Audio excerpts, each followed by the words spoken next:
हेमा बहुत ही स्वादिष्ट चाट बनाया करती थी, इसलिए उसकी स्टॉल पर हमेशा भीड़ रहती थी। अरे वाह बेटा हेमा, तुम्हारी चाट के स्वाद से तो पूरा दिल खुश हो जाता है। सच में ही लाजवाब है। बाबा, आज तो अच्छी कमाई हुई है। जमींदार जी तो तारीफ करते नहीं थक रहे थे। अरे बेटा, तुम कब तक काम करोगी? मेरी तबीयत जरा खराब क्या हुई? तुमने तो तब से अपनी जिम्मेदारी सर पे ही ले ली है। बाबा, ये सब तो बेटी का फर्ज होता है। हाँ हाँ अम्मा जी, बड़ी बड़ी बातें करने लगी हो। जल्द से जल्द तुम्हारी शादी करनी पड़ेगी।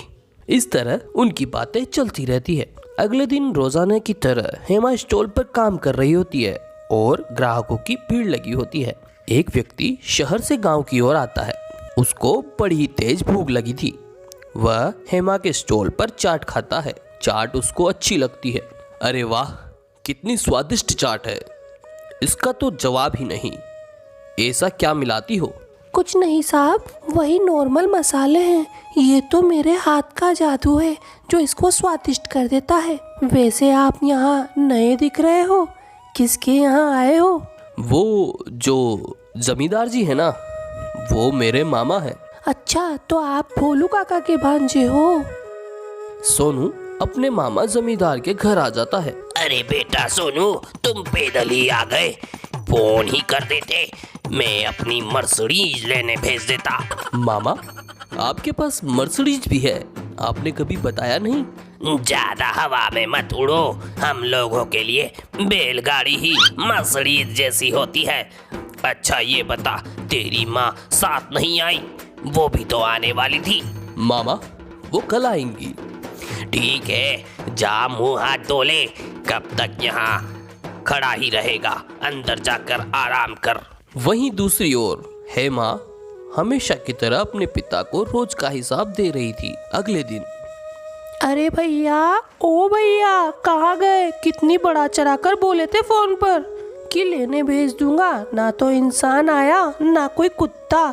गाड़ी की तो दूर की बात। ओ भैया, ओ भैया।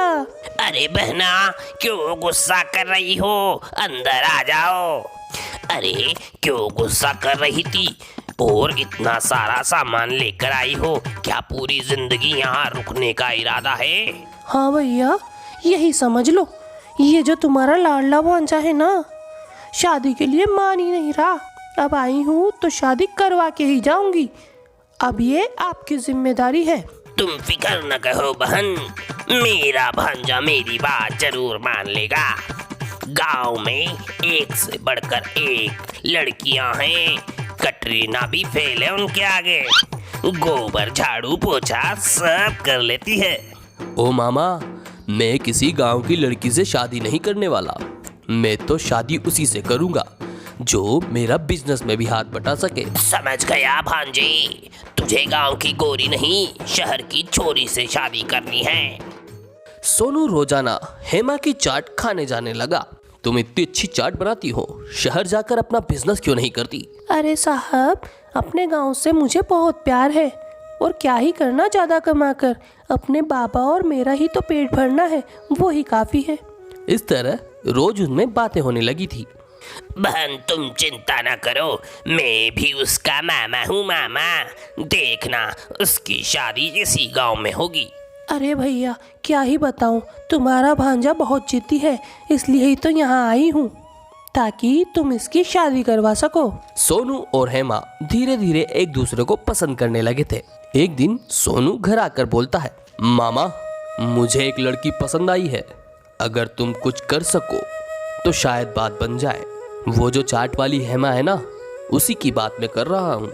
अरे वाह, वो तो बहुत ही होनहार और लायक लड़की है। उसके बाप से तो मेरी बड़ी पटती है। वो मेरी बात नहीं टालेगा। कल ही जाकर उनसे बात करता हूँ। रामलाल, तुम्हारी बेटी का रिश्ता मैं अपने भांजे सोनू के लिए मांगने आया हूँ। अगर तुम्हें सही लगे तो हम इनकी शादी करवा देते हैं। जमींदार जी, मुझे बहुत खुशी होगी, लेकिन इतने बड़े घर में मैं गरीब हूँ। जमींदार जी, मैं कैसे अपनी बेटी दूँ? अरे भाई साहब, कौन से जमाने में जी रहे हो? मैं हेमा को अपनी बेटी बनाकर रखूंगी और हमें एक भी रुपया नहीं चाहिए। ठीक है बहन जी, आपने मेरी सारी चिंता दूर कर दी।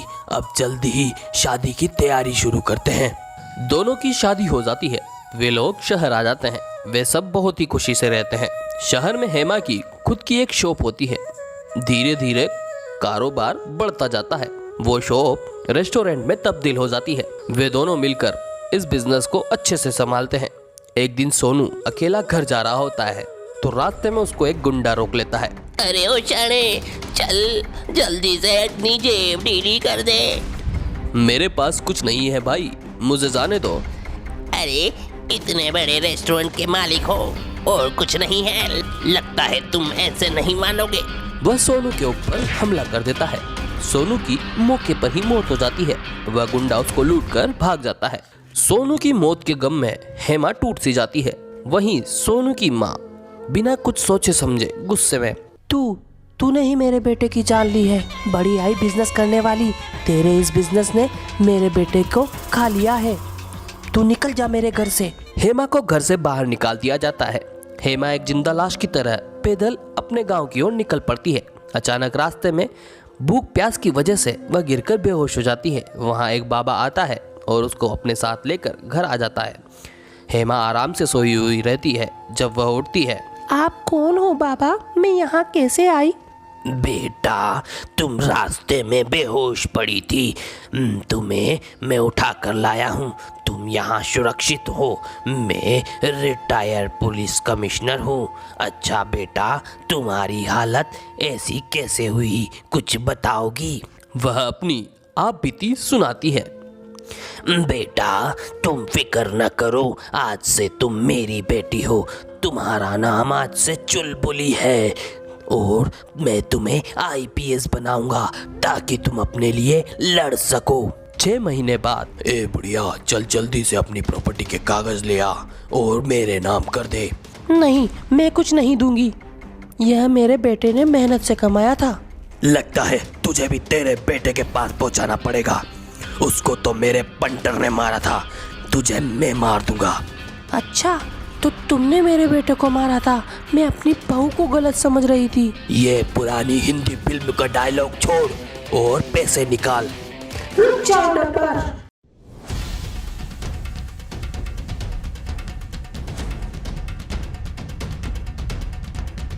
अपने आप को कानून के हवाले कर दो। डब्बर नहीं मानता है तो उसकी धुलाई हो जाती है।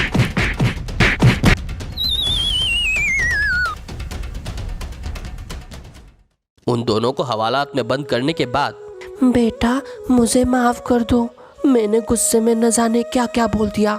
तुम मेरी बेटी ही हो और तुम्हारे सिवा मेरा कोई नहीं। मैंने तो आपको माफ कर दिया माँ जी, लेकिन बस इतना कहना चाहूंगी, यदि आप किसी को बहू बनाकर बेटी बनाकर घर लाते हो, चाहे हालात कैसे भी हो, अच्छे हो या बुरे हो, हमेशा उसको बेटी ही मानना चाहिए। उसके साथ बुरा व्यवहार नहीं करना चाहिए, क्योंकि वह अपना सब कुछ भूलकर, अपना घरबार छोड़कर आपको और आपके बेटे को अपना मान लेती है।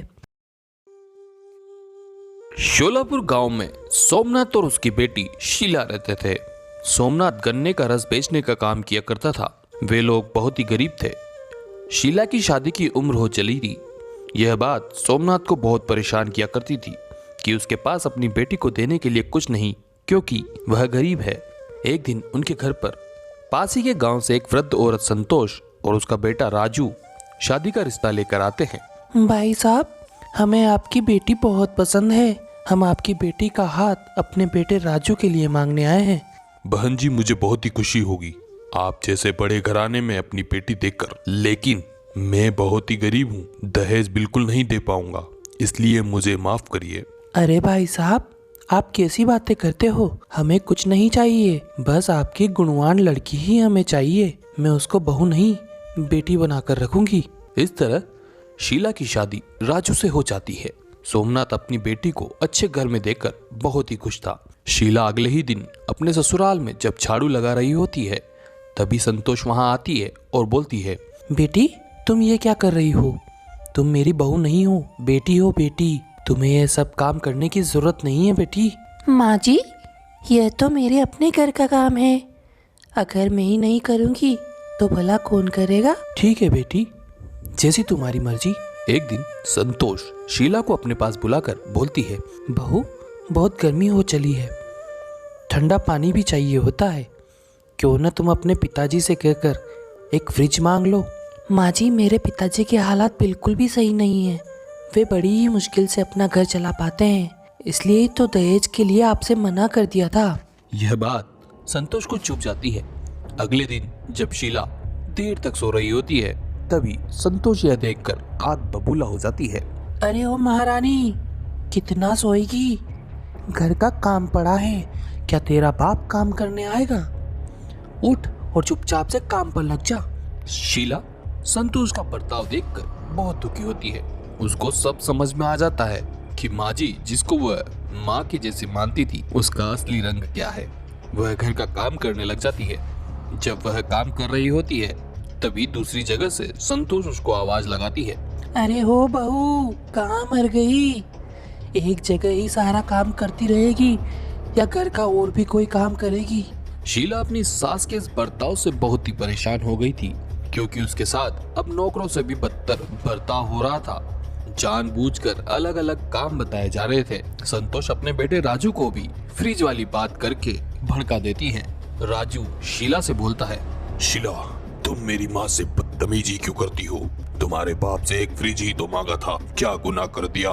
इतने बड़े घर में तुम आराम से रहोगी तो तुम्हारा बाप इतना भी नहीं कर सकता क्या? शीला की परेशानी दिन ब दिन बढ़ती ही जा रही थी। वह अकेली पड़ गई थी। एक दिन सोमनाथ उनके घर आता है। बहन जी, मैं अपनी बेटी को कुछ दिनों के लिए घर ले जाने के लिए आया हूँ, क्या आप उसे बुलवा देंगी? कुछ दिन के लिए ही क्या, हमेशा के लिए ही ले जाओ ना। एक फ्रिज ही तो मांगा था आपकी लाडली बिटिया से, जिसमें तो उसने सारा घर माथे पर उठा लिया है। मैं नहीं जाने दूंगी उसको अब कहीं भी। बहन जी, आपको तो मैंने पहले ही अपने हालात के बारे में बता दिया था कि मैं सक्षम नहीं हूँ। हाँ हाँ, मुझे क्या पता था कि तुम भिखारी ही हो। दहेज का तो आजकल सब मना करते हैं, लेकिन आपको तो शर्म आनी चाहिए, कुछ ना कुछ तो देते। बहन जी, मुझे माफ कर दीजिए, मैं चलता हूँ। मेरी बेटी का ख्याल रखना। सोमनाथ शीला से बिना मिले वहाँ से चला जाता है। संतोष गुस्से और लालच में अंधी हो चली थी। अगले दिन सोमनाथ की मौत हो जाती है। यह बात राजू शीला को बताता है। देखो शीला, तुम्हारे बाप की मृत्यु हो गई है, लेकिन वहाँ जाने का सोचना भी मत। अगर तुम वहाँ गई तो दोबारा अपना मुंह यहाँ मत दिखाना। यह सब सुन शीला के पैरों तले जमीन खिसक जाती है। शीला बिना कुछ सोचे अपने पिता के घर चली जाती है। वहीं दूसरी ओर संतोष अपने बेटे को फिर से भड़का देती है और दूसरी शादी करने की सलाह देती है। जब शीला घर आती है तो राजू उसको बहुत ही कुछ बुरा बोलता है और वहाँ से चले जाने के लिए बोलता है। शीला अपने पिता के घर आ जाती है। उस पर तो दुखों का पहाड़ टूट चुका था।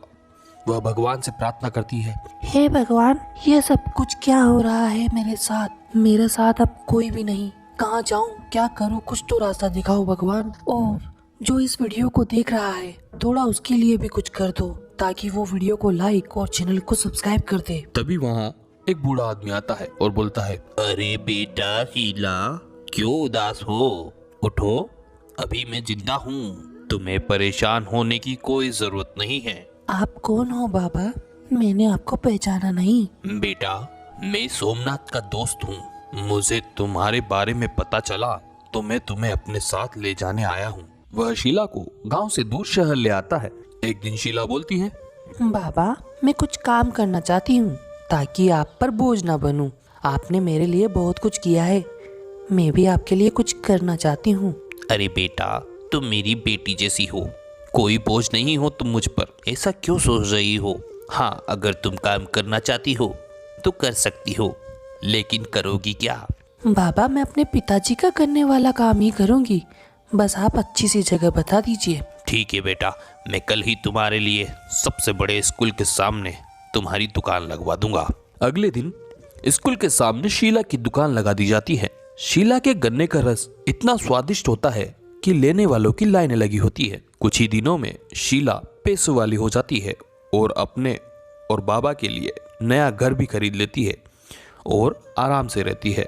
वहीं दूसरी ओर उसके ससुराल में आग लग जाती है और उनके कारोबार में घाटा हो जाता है। दोनों माँ बेटे यह देख बहुत दुखी होते हैं। अब वे दोनों रोड पर आ जाते हैं। उनके पास कुछ भी नहीं बचता। वे अपने रिश्तेदारों के पास भी मदद लेने जाते हैं, लेकिन वे सब रिश्तेदार बहाना बनाकर उनकी मदद करने से मना कर देते हैं। अब वे दोनों माँ बेटे भूखे प्यासे जंगल के रास्ते शहर की ओर निकल पड़ते हैं। शहर पहुंचकर उन्हें शीला काम करती हुई दिखाई देती है। वे लोग शीला के साथ उसके घर आ जाते हैं। वे लोग शीला के प्रति अपने बर्ताव को लेकर शर्मिंदा होते हैं। बहू, मुझे माफ कर दो। हम लालच में अंधे हो गए थे, जिसकी सजा हमें मिल चुकी है। माफ कीजिए माँ जी, मैं आपकी कोई सहायता नहीं कर सकती, ना ही आप लोगों को माफ कर सकती हूँ। तो दोस्तों, बात सिर्फ इतनी सी ही है। अगर तुम किसी के साथ बुरा बर्ताव करोगे तो तुम्हारे साथ भी बुरा जरूर ही होगा, क्योंकि कर्म लौटकर जरूर आता है।